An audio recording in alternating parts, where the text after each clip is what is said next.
Olá pessoal, boa noite! Estamos iniciando mais uma live da campanha Janeiro Branco.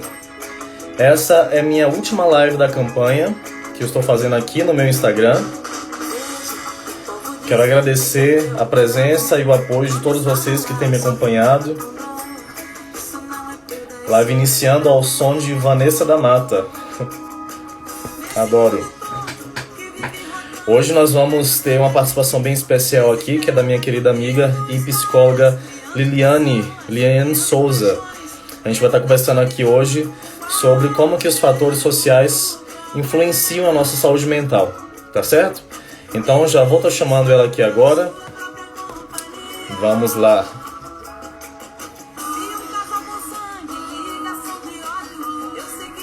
Aqui.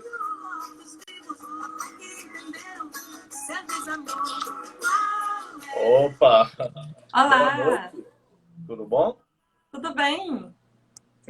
Tá me vendo bem? Tá me ouvindo bem? Tô te vendo bem e te ouvindo também. Deixa eu só ajustar aqui um pouco. Maravilha, tô te vendo muito bem também.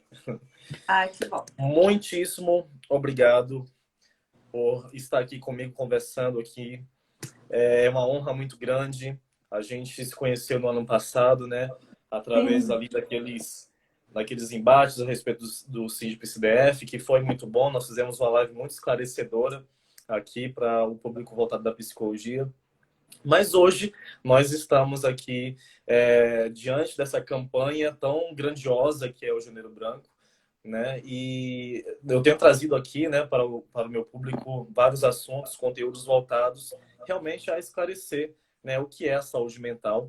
E você me fez uma proposta muito bacana, né, que é a respeito desse entendimento, né, de trazer entendimento para as pessoas sobre que, na verdade, saúde mental está envolvido uma série de fatores que muitas vezes a gente não percebe, né, que realmente envolve ali essa questão toda social, aquilo que envolve realmente as pessoas. Então, Liliane, primeiramente, passo a palavra para você, né, e para você estar se apresentando aí também, o seu público também está presente, e é isso, seja muito bem-vinda. Obrigada. Primeiro eu agradeço, né, mais uma vez o convite, né, essa oportunidade da gente fazer essa parceria mais uma vez e falar sobre saúde mental, né, falar dentro da área da psicologia. Para mim, assim, é maravilhoso, né, eu acho que é extremamente importante. Então, né, para quem não me conhece ainda, eu me chamo Liliane, eu sou psicóloga clínica, sou mestre e doutoranda, né, em psicologia clínica e cultura pela UNB e tenho o meu trabalho assim basicamente voltado, né, desde a época de graduação, principalmente, né, para os estudos de gênero, violência contra mulheres, masculinidades agora, né, no mestrado. E também eu gosto bastante dessa área da psicologia social, da psicologia comunitária, psicologia política, que entende, né, os fenômenos psicossociais, fenômenos psicológicos, considerando um contexto, né, total que a gente está inserido. Então, acho que o tema dessa noite é interessante exatamente por isso, né, que é como os fatores sociais podem afetar a nossa saúde mental. Sim, verdade. Então, mais uma vez, obrigado. Enfim, vamos estar já iniciando, né? A gente também não quer se estender tanto nessa live hoje, porque a gente também quer deixar espaço para que as pessoas também possam estar participando. Mas, Liliane, vamos lá. Por que que, de fato, os fatores sociais podem estar influenciando a nossa saúde mental?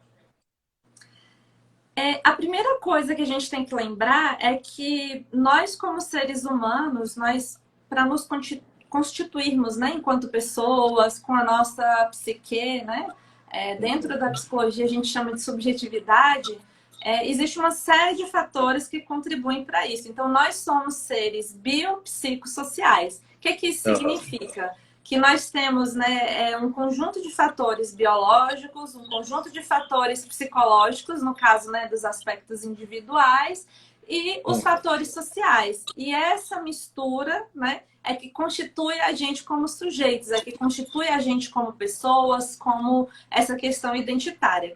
Então, quando a gente fala sobre isso, a gente entende que os aspectos biológicos nos afetam, né? Tanto que existem transtornos mentais também que se dão por uma questão genética. Existem as questões psicológicas que se dão no aspecto individual, que vai de acordo, né, com a personalidade, com as ferramentas emocionais que aquela pessoa desenvolveu ao longo da vida. E existem os fatores sociais, que são fatores que, de certa forma, são alheios ao controle daquela pessoa, né? Então, a gente não tem como, por exemplo, controlar o que acontece no país, o que acontece no mundo, as formas que as dinâmicas relacionais são estabelecidas quando a gente fala de desigualdades. Então, tudo isso são fatores que influenciam na gente como formação, como pessoa, mas também afetam a nossa saúde mental, né? Então,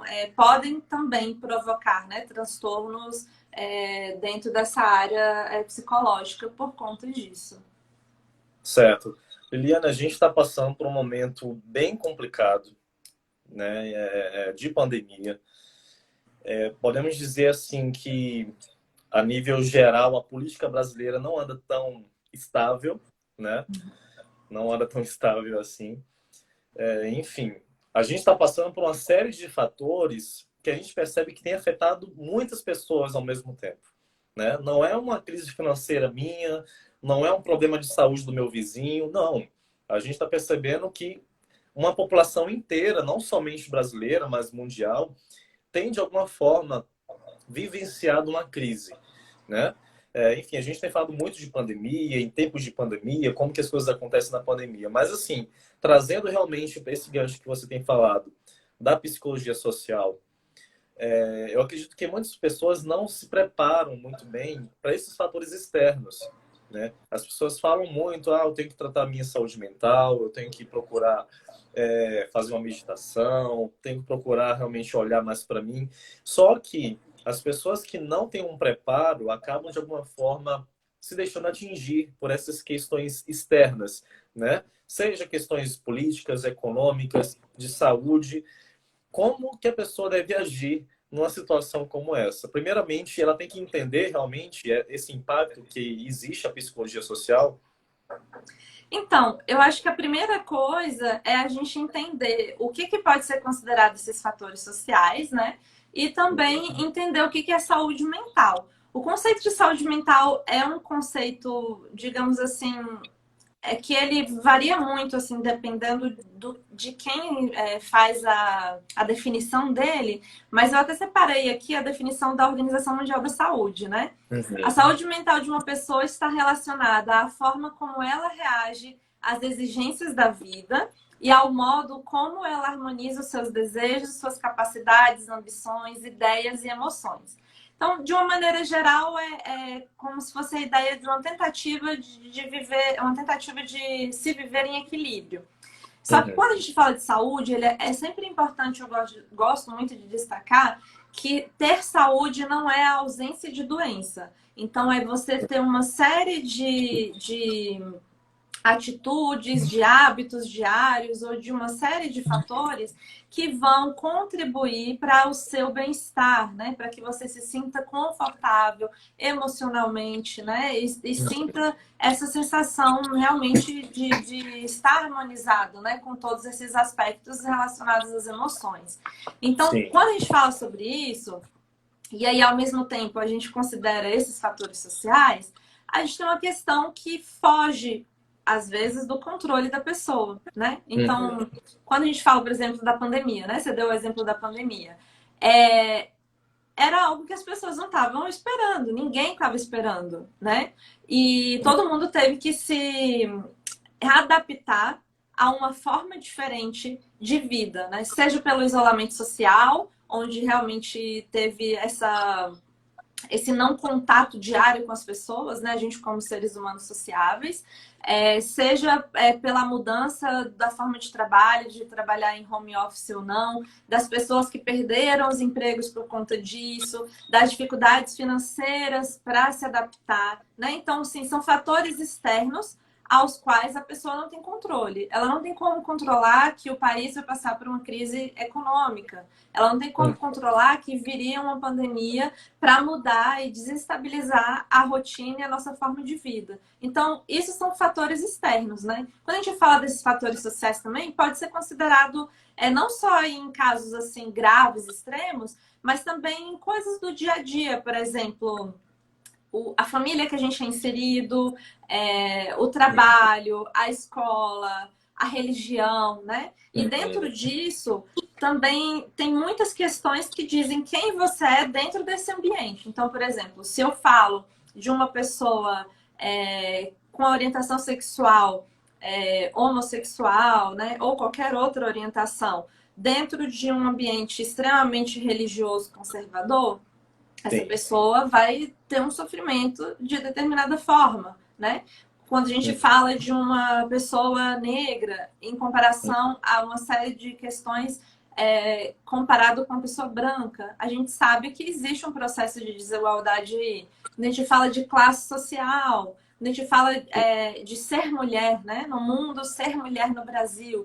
Então, todos esses fatores, eles também influenciam quem vai estar mais propício, digamos assim, né, aos transtornos mentais. Eu até separei alguns dados que eu acho bem interessante para a gente conversar um pouco, que eu até compartilhei acho que foi na semana passada, né, no meu Instagram, que o Brasil ocupa o primeiro lugar no mundo em diagnóstico de ansiedade e o quinto lugar no mundo de depressão. Só que a gente não pode pegar esses dados simplesmente e olhar de forma grosseira. Aí, ao mesmo tempo, né, eu fui conversando um pouco sobre o que tem nesses dados, né? Então, quando a gente fala, por exemplo, de jovens negros, a taxa de suicídio é 3 vezes maior do que um jovem branco. As mulheres, elas têm 2 vezes mais risco de desenvolver algum tipo de transtorno mental. Quando a gente fala de pessoas, né, que tiram a própria vida, 76% são homens. Então, a gente não pode entender que as pessoas, elas desenvolvem os transtornos mentais simplesmente por fatores individuais, por fatores da própria pessoa. Elas também estão sujeitas aos aspectos sociais. Então, aí já puxando um pouquinho a sardinha, né, para o meu lado, que é dos meus estudos, quando a gente fala de violência contra mulheres, a gente está falando de um nível altíssimo de violência. E dentre desses dados, quais são essas mulheres? As mulheres que mais sofrem violência são mulheres pretas e pardas, né? Então, essas vulnerabilidades, elas também mostram quem está mais propício ou não para desenvolver um transtorno mental por conta realmente do sofrimento a que a pessoa está exposta, né? A taxa de feminicídio, por exemplo, em relação às mulheres, cresceu 12% de mulheres negras, mas caiu 11% de mulheres brancas. Então, o que esses dados estão querendo dizer, né? A gente fala, por exemplo, você trouxe o exemplo da economia, né? A taxa de desemprego, né? Hoje a gente tem uma média de 13 milhões de pessoas desempregadas por conta da pandemia, mas também por conta de uma política de governo aí que não favorece muito, né, as pessoas em vulnerabilidade maior. E aí, quando a gente analisa nessa questão da taxa de desemprego, as mulheres, por exemplo, elas têm a taxa de desemprego maior do que os homens. E aí, quando a gente fala sobre isso também, a gente pensa assim, o que precisa, por exemplo, para garantir uma chance maior de emprego? É uma qualificação profissional, né? Então, quando a gente pega, por exemplo, 71% das pessoas que abandonam a escola são pessoas pretas e pardas. E os argumentos são porque precisa trabalhar, porque precisa cuidar dos afazeres domésticos, por conta de gravidez. Então, tudo isso demonstra o quê?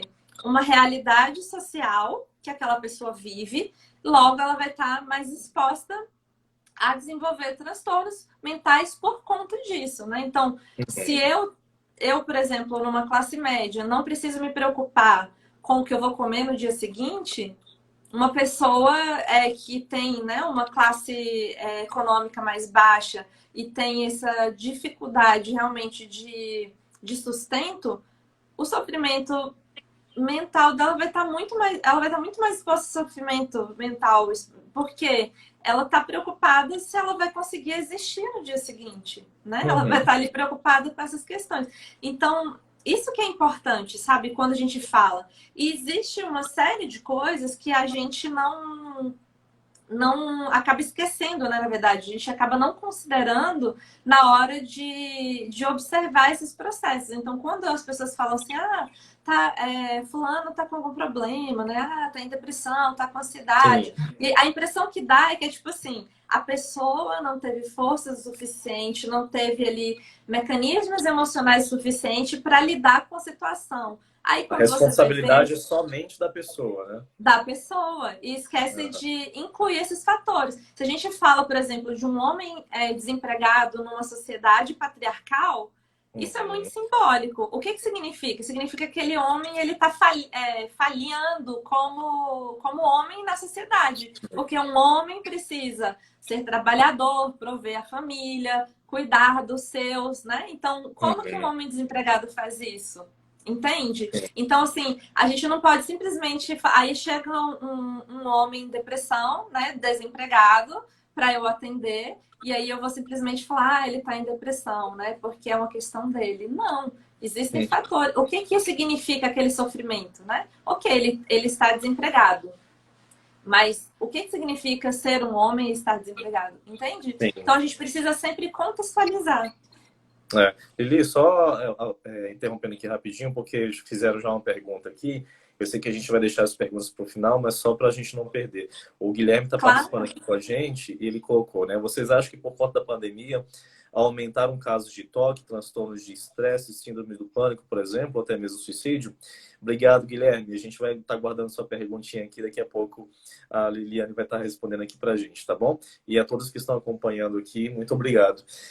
Lili, mas já trazendo essa questão do Guilherme, mas muito interessante esse fato que você está trazendo aqui para a gente, porque eu acho que a primeira coisa que a pessoa tem que fazer é essa reflexão, né? Esse sofrimento que eu estou passando é realmente algo meu? É algo que eu tenho controle em minhas mãos? Ou é algo que realmente foge da minha responsabilidade, algo externo, é algo da minha família, é algo que já está no meu ciclo, né, da sociedade, por exemplo. Uma vez que ela tem esse entendimento, né, qual que é o passo que ela tem que fazer a partir daí, então? Olha, o que eu normalmente oriento, né? É claro que meus pacientes, à medida que eles estão em acompanhamento, independente de ser fatores individuais ou fatores externos que provoquem o sofrimento emocional, ou até mesmo os fatores individuais contextualizados pelos fatores externos, Uhum. é importante que, se você identifica que você está em sofrimento, que você procure uma ajuda profissional, né? De um psicólogo, de uma psicóloga, que possa te dar esse suporte e que te ajude a desenvolver ferramentas emocionais para lidar com o que você tem sentido. Né? Esse é o Uhum. primeiro ponto. Agora, à medida que a pessoa está em acompanhamento psicológico, normalmente o atendimento ele é direcionado também para um aspecto de que a pessoa consiga ressignificar o que está ao alcance dela. Né? Eu também vejo também muitos pacientes que eu atendo em sofrimento pelo sofrimento de outras pessoas, né? Então, por exemplo, a gente Sim, vê esse tem muito caso disso, né? a gente vê esse caso dramático em Manaus, né, onde uma série de pessoas aí morreram por uma irresponsabilidade, né, do governo. Então, um aspecto assim que foge do controle das pessoas. A gente vê aquelas notícias, a gente se sente mobilizado, é uma tristeza profunda e uma revolta ao mesmo tempo, né? E muitas pessoas Verdade. trazem isso também para dentro da terapia, né? Então, o que normalmente a gente trabalha, né? O que eu tento trabalhar com os pacientes é no sentido realmente também de voltar um olhar para aquele ambiente mais próximo de você, em que você tem o controle, né? A gente chama de fazer micropolíticas. Então, eu não tenho a capacidade de mudar a realidade do Brasil inteiro, mas eu tenho a capacidade de mudar o contexto menor que está ao meu redor, o contexto que eu estou inserido. Então, isso que faz a diferença, né? Porque se de fato a gente sempre pensa no macro, porque desigualdade social, né, em um sistema capitalista sempre existiu. E a Uhum. possibilidade da gente diminuir ele ainda é Bem muito remoto. remoto, né? Digamos assim. Aham. Então, a gente precisa desenvolver estratégias para lidar com isso. Então, se mobilizar empaticamente por essas questões sociais, mas ao Uhum. mesmo tempo entender que a gente não tem a capacidade de mudar o macro, mas a gente tem Sim. capacidade de mudar o micro. Então, o que você consegue fazer que esteja a teu alcance? E isso já vai te dar sentido para você conseguir, digamos assim, transformar esse sofrimento em algo que seja útil, em algo que te dê ação, que te dê uma sensação de estar saindo desse lugar exclusivamente sofrimento. Bacana, Lili. E assim, você falando tudo isso me trouxe à mente uma questão que eu vejo muitas pessoas polemizando e conversando e debatendo a respeito desse excesso de informações que a gente está tendo hoje. Então, Uhum. eu ouço muita gente falando que o ideal é não assistir televisão, é não ver jornal, é realmente tentar se desligar ao máximo, né? Porque é muita informação ruim que a gente recebe o tempo todo, a gente é bombardeado todos os dias, Uhum. infelizmente, de diversos âmbitos, seja políticos, econômicos, da, enfim, até questão a meio ambiente também. Então, você acha que isso é um passo positivo que algumas pessoas fazem de tentar realmente se desligar? Ou também não é bom ir ao extremo, né? É bom ter um equilíbrio, né? Porque é bom a gente também estar ciente do que está acontecendo à nossa volta. Uhum. Essa pergunta, assim, ela é muito relativa, né? Digamos assim, porque a gente fala, assim, o ser humano, ele é muito diverso. Então, o que é o meu limite pode não ser o seu limite, Sim. né? Então, o, por isso que é importante, né? Sempre quando a gente fala assim, da psicoterapia, da pessoa, é porque é um processo de autoconhecimento. Então, a ideia é que você consiga desenvolver um autoconhecimento a um ponto de entender até onde você pode ir ou não com você, com as Uhum. suas emoções, como se portar. Eu tenho orientado, né, e o que eu vi de uma maneira geral, várias cartilhas sobre saúde mental orientando, é exatamente diminuir o consumo, né, dessas notícias, porque são notícias catastróficas, são notícias difíceis e que sim, a gente se alimentando somente daquilo provoca um sofrimento emocional. Uhum. Agora, quem vai dizer se para você é importante ficar totalmente A sem própria pessoa. contato? Ou se você consegue ver 2 vezes ao dia, ou você consegue ficar o tempo inteiro ligado naquele canal de notícias assistindo sem parar, quem sabe do teu limite é você. Mas Uhum. se você percebe que aquilo tem te deixado mal, tem te causado sofrimento extremo, é importante essa redução desse consumo, né? Eu entendo essa preocupação na questão de não se alienar, né? Porque a gente Uhum. precisa, de fato, entender. Essa recomendação, digamos assim, né, de não assistir de maneira nenhuma, a gente dá principalmente para pacientes que têm casos graves de ansiedade, né, chegam ali perto da crise de pânico. Então, Uhum. vários pacientes que eu atendo, né, com transtorno de ansiedade, à medida que eles assistiam, né, jornal, essas notícias, o relato era exatamente de que o nível de ansiedade estava muito maior, né? Então a pessoa Uhum. começava a entrar em um nível de sofrimento muito grande. Então é por isso essa orientação, né, de reduzir até o que você considera o seu limite. O que é Entendi. essencial para você estar, né, atento ao que está acontecendo, mas que não te provoque um nível de sofrimento. Entendi. Nossa, muito bacana. Agora também é muito importante que o profissional, o psicólogo, né, tenha também essa sensibilidade com esse olhar global, né? Esse olhar realmente Com para certeza. saber realmente o que é que pode estar afetando na vida do paciente, do cliente ali, né? Então, qual que é a importância, né, de se ser atendido por um profissional psicólogo que considere os fatores sociais? Olha, Eu acho que essa pergunta, assim, ela é fundamental. Porque quando a gente atende uma pessoa e a gente responsabiliza ela pelo transtorno mental, né, digamos assim, a gente individualiza o processo exclusivamente nele, porque é ele que não soube lidar, ou é ele que não tinha ferramentas emocionais suficientes para desenvolver, né, uma habilidade de lidar com aquilo, com aquela realidade, a gente está sendo cruel. Eu diria, inclusive, cruel, assim, além de injusto, é cruel. Porque entendendo que nós, como seres biopsicossociais, entendendo que nós estamos incluídos dentro de um contexto, dentro de uma cultura, dentro de uma forma de funcionamento, automaticamente isso é simbólico, isso traz significado. Então, um sofrimento de uma pessoa aqui no Brasil, dependendo da realidade específica, vai ser diferente do sofrimento de uma pessoa que vive em algum país da África, da Ásia, porque a cultura é diferente. Então, a forma de lidar com essas questões é diferente. Então, se eu, como profissional, eu, como psicóloga, atendo uma pessoa e eu não contextualizo aquilo, uma depressão de uma pessoa LGBT, possivelmente por fatores de homofobia, de situações difíceis que já passou, ela vai ser diferente de uma depressão de uma pessoa em um outro contexto. Então, eu não tenho como desconsiderar que a orientação sexual da pessoa vai fazer diferença.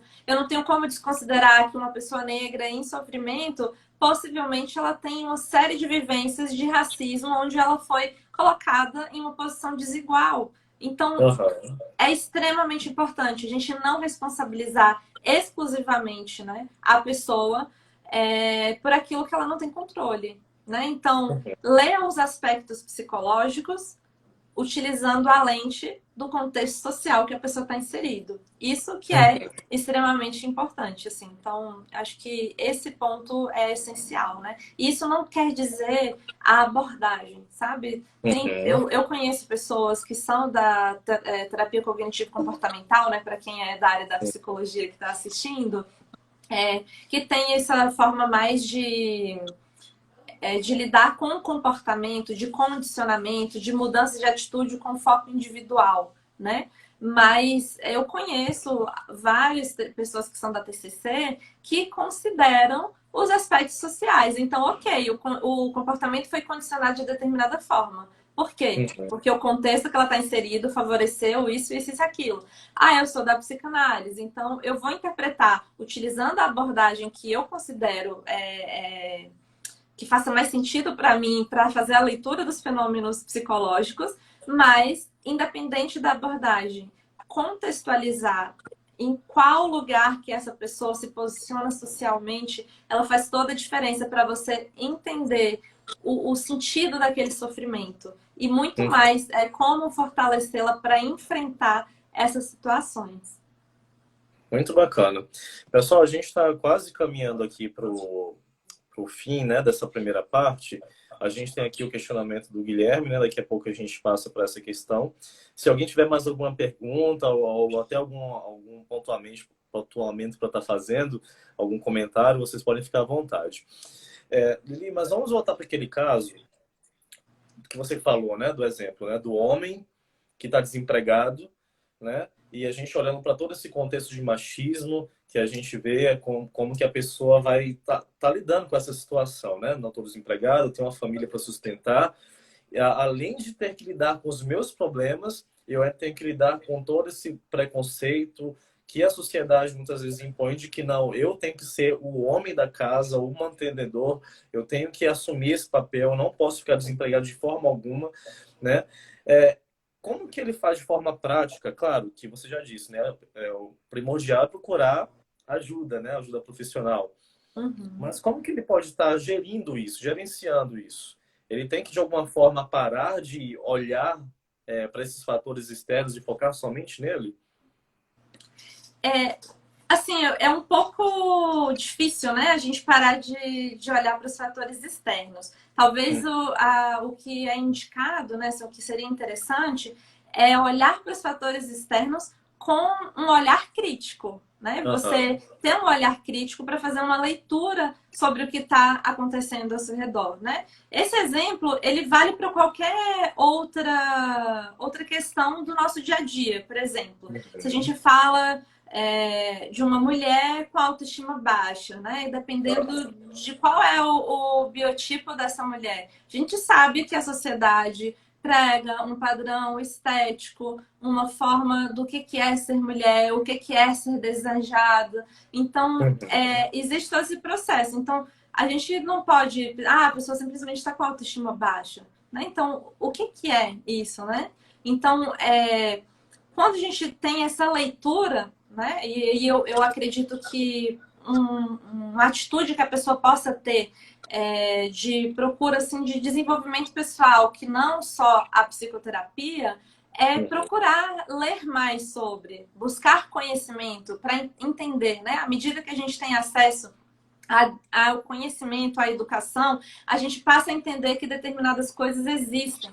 E a partir do momento que a gente entende que as coisas existem, a gente consegue identificá-las melhor e fazer uma leitura crítica de determinados fenômenos. Então, eu posso até entender, nossa, eu tenho um problema com a minha autoimagem, mas eu entendo que existe uma pressão social extrema para que as mulheres se preocupem com essa parte estética. Então, eu trabalho diariamente, constantemente, para não cair nessa cilada, né? Sim. Então, eu acho que é mais por aí mesmo. Buscar conhecimento, buscar entender melhor para desenvolver esse olhar crítico e sempre, né, que possível, buscar também psicoterapia. A gente tem visto ultimamente uma onda de pessoas que têm se apropriado de diversos temas e o que a gente tem chamado assim de empoderamento, né? E eu acredito que isso é muito bacana do ponto de vista de que assim, se eu sou gay e eu vivo numa sociedade extremamente machista, preconceituosa, né? Eu vou continuar realmente me submetendo a esse jugo de opressão que a sociedade quer me impor, ou eu vou realmente estudar, me aprofundar no tema, saber por que que isso existe, né? E de alguma forma assumir o meu papel na sociedade. Eu tenho percebido que isso tem acontecido de diversas formas, né? Vendo você falando assim a respeito das mulheres, por exemplo, muitas mulheres, né, assumindo essa questão do feminismo e compreendendo mais, disseminando informações, né, muitos negros também que têm aderido ao movimento negro, que não é também todo negro que compreende essas questões do racismo. Uhum. Qual que é essa importância de você já falou um pouco agora, mas qual que é a importância realmente da pessoa assumir esse papel de empoderamento diante de uma opressão externa? Olha, a importância é toda possível, né? Toda possível.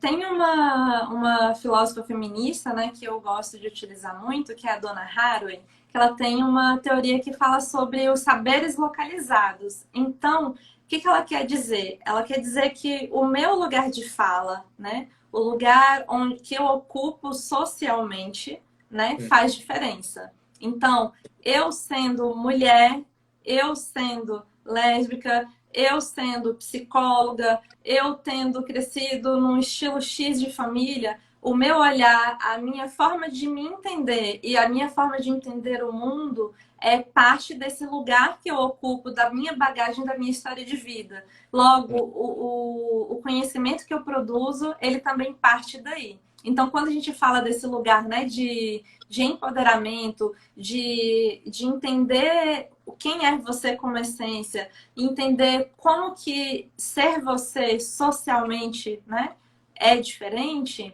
Uhum. isso muda totalmente a forma que você vai se colocar diante do mundo.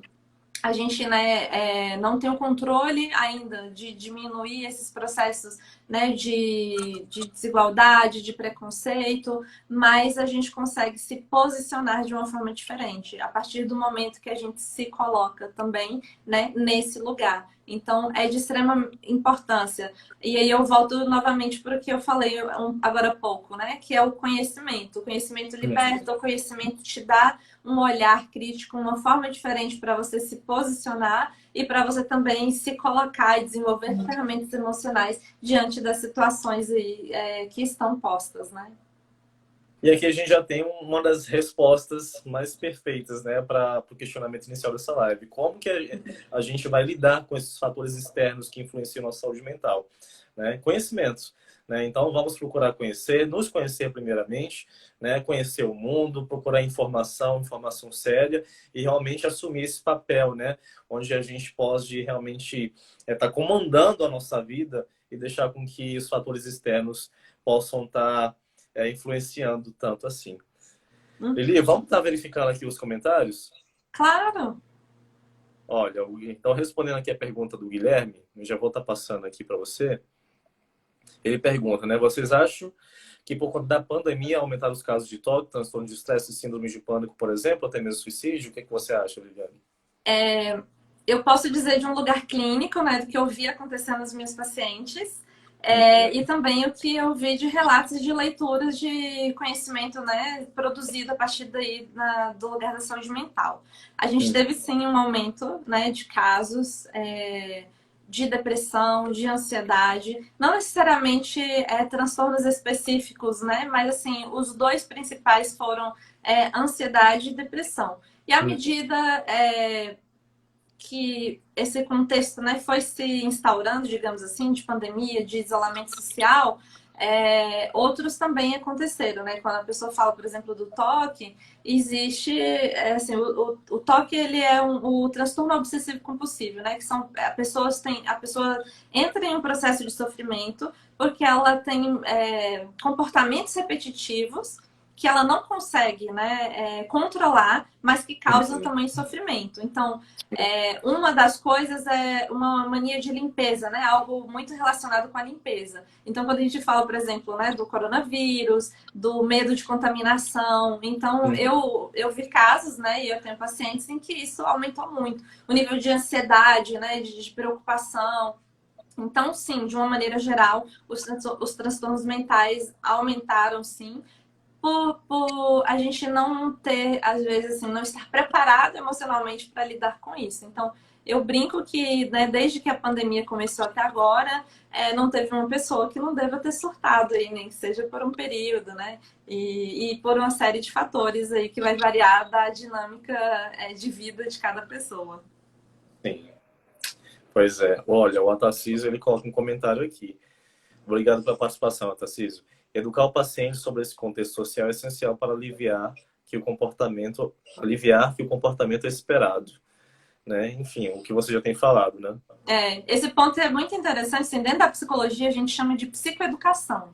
À medida que a pessoa conhece e entende, né, o que ela passa, o que ela está ali vivenciando, seja assim, uma parte mais técnica do que ela sente, né? Então, entender como a depressão funciona, entender como a ansiedade funciona, ela vai saber identificar aquilo nela. Então, se estou falando, por exemplo, de ansiedade, eu sei que a ansiedade dá inquietação, mãos suadas, taquicardia, respiração acelerada, dor no estômago, etc. A partir do momento, né, o pensamento acelerado, a partir do momento que eu começo a identificar pequenos sinais, a pessoa ela foi psicoeducada para entender que aquilo são sinais que o seu corpo está dando de ansiedade. Então, começa a acontecer isso, ela vai entender, opa, tô começando uma crise de ansiedade. O que eu posso fazer? A partir daí, ela vai ter mais ferramentas para atuar. Ao invés de esperar entrar numa crise, tá ali no ápice do sofrimento e tentar fazer alguma coisa. Então, a gente só consegue lidar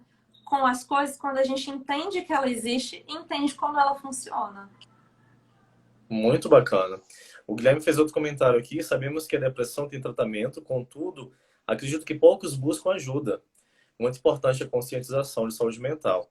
Né? Eu acredito também, Liliane, que essa questão da campanha, né, Janeiro Branco, ela tende a dar uma dimensão maior, né, e popularizar realmente essa questão que muita gente acaba ignorando, né? De saber que, não, eu tenho sim que cuidar do meu futuro profissional, tenho que cuidar das minhas relações, eu tenho que cuidar da minha casa e tudo, do meu corpo físico, né, do meu corpo externo, mas eu tenho que ter um cuidado especial também a respeito da minha mente, da minha saúde mental, como que está o Uhum. meu emocional, não é isso? Uhum, com certeza. É um contexto, né? Eu acho que isso volta talvez até para o início que a gente falou. Se a pessoa entende que ela é composta, né, por aspectos biológicos, psicológicos e sociais, Sim. ela entende que esse contexto, né, precisa estar em harmonia, isso tudo. Então, eu posso estar muito bem emocionalmente, mas se acontece, né, algo, um fator externo que você não tem controle, você não tem como dizer se você vai se afetar ou não com aquilo, porque Uhum. você não tem como saber. Então, esse processo aí, ele tem essas variáveis, mas é extremamente importante entender que é uma harmonia, né? Por isso que a gente fala, quando a gente cala e a gente sofre, o nosso corpo fala, né? Tem as doenças Uhum. psicossomáticas aí para não deixarem a gente, né, negar isso. As pessoas começam a adoecer fisicamente, porque o corpo ele precisa falar de alguma forma. Você está ignorando o seu sofrimento emocional, o seu corpo vai te mostrar de alguma forma. Seja por um transtorno, ou seja por alguma reação física, né? Tem muita Sim. gente que tem, as pessoas falam gastrite nervosa, úlcera, lá, né? É uma forma do teu corpo. Ansiedade, né? As pessoas têm aí um desarranjo intestinal, ou tem uma crise de enxaqueca muito grande, né? Uhum. Quantas pessoas não vão parar no hospital achando que estão tendo infarto e estão com crise de ansiedade? É o corpo falando, né? Então, esse processo aí é importante também. Verdade. A Vânia fez uma pergunta aqui. De modo geral, vocês sentem que os homens têm mais dificuldade de procurar ajuda profissional, terapia? Obrigado, Vânia. Sim, sim, isso é um fato. Isso existem vários estudos já que comprovam isso. Socialmente, né, os homens eles são ensinados a tentarem transparecer o máximo de força e de virilidade, né? É uma questão social, né? É uma questão social também. Então, o que que acontece, né? Se eu procuro ajuda, eu estou demonstrando fraqueza. E se eu demonstro fraqueza, logo eu estou mais longe do meu ideal masculino do que é dito socialmente. Aham. Então, existem inclusive dados que falam sobre os cuidados do homem com a saúde de maneira geral. Os homens pouco procuram, né, a atenção primária, que no caso seria aí consultas de prevenção, né? Sabe essas consultas de rotina que a gente faz? Ah, deixa eu ir no oftalmologista. Ah, deixa eu ir num gastro para ver como é que tá, né? Então, essa parte de autocuidado, ela é muito minimizada, não se procura ajuda. E aí, normalmente, quando os homens procuram ajuda, eles já estão na situação extrema. Então, nesses casos de doenças físicas, eles já estão na fase avançada da doença que não tem muito mais o que fazer. E no caso, né, da saúde mental, não é à toa que 76% das pessoas que tiram a própria vida são homens. Porque até na hora de morrer, os homens têm que se mostrar efetivos e fortes. Então, as formas que eles tentam, né, são formas mais violentas. Então, a chance de êxito é muito maior. Então, é só para entender como esses fatores sociais a gente consegue fazer uma leitura do sofrimento emocional.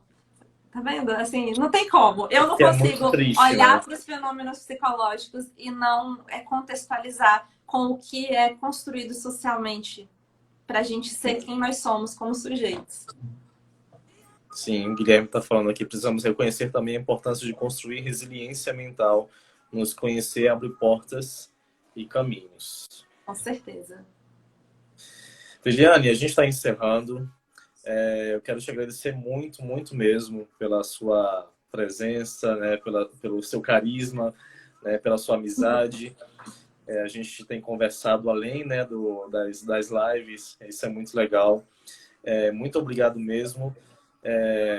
A Cília está falando, quando os homens procuram ajuda, eles já estão à beira de um surto muito grande. É Sim. bem complicado. Eu trabalho, Liliane, no meio de, eu acho que uns 20 homens, só tem duas mulheres trabalhando comigo. E o ambiente de machismo, sabe, é muito até opressor, digamos assim, né? Então, é Uhum. realmente uma coisa bem complicada quando a gente fala dessa questão social e realmente tem um poder de influência muito grande, tanto para o bem quanto para o mal. Acredito que tem muita coisa boa também que o social causa na vida das pessoas, né? Uhum. Com Acho que não só certeza. coisas ruins. Né? Às vezes as pessoas estão ali naquele ímpeto de estudar ou de se cuidar ou de fazer alguma coisa e você acaba indo também tomando alguma atitude de coisas boas para si mesmo. mas realmente é muito importante com que você tenha uma consciência muito grande, né, da sua saúde mental, para não se deixar afetar por esses fatores externos desse forma. Eu agradeço, viu, o convite mais uma vez. Com certeza é um prazer falar sobre esse tema que para mim é essencial. Eu acho que é uma das coisas mais importantes que norteiam a minha atuação como psicóloga. Eu me coloco à disposição aí que a gente, né, possa ter mais diálogos como esse. E convido todo mundo também, né, para acompanhar aí minhas reais, quiserem saber de mais diálogos, né, e debates sobre esses temas. Eu falo muito sobre isso no meu Instagram, né, @LilianePsicologia. Então, quem tiver interesse aí, eu tô aí disponível todos os dias compartilhando conteúdo sobre isso, tá? E esse aspecto aí que você trouxe sobre os homens, ele realmente, assim, é central. Isso daria, assim, um assunto para a gente ficar só falando sobre isso, uma série de horas aí sobre isso. Então, mais uma vez, né, agradeço também a todo mundo que participou, que esteve aqui e que pôde, né, ver um pouquinho aí desse debate, né, e entender o quanto é importante perceber que nós não somos seres individuais, alheios ao que está acontecendo no nosso contexto, né? Os fatores sociais nos afetam sim e também pautam e dão significado também ao nosso sofrimento. É isso aí. Liliane, muito obrigado. Então, pessoal, essa foi a minha última live da campanha Janeiro Branco, que estou fazendo aqui no meu Instagram. Possivelmente devo estar fazendo mais uma live na sexta-feira, convite da minha prima Joyce. A gente ainda está acertando algumas questões, mas vai ser divulgado por ela. E é isso, pessoal. Muito obrigado a todos. Obrigado, Liliane. Obrigado a vocês que acompanharam, que comentaram, fizeram questionamentos. A live vai ficar gravada. Então, se você não viu a live toda, vai poder estar acompanhando aqui, tá certo? E é isso. Fiquem com Deus e até a próxima, pessoal. Tchau, tchau. Obrigada, gente. Tchauzinho.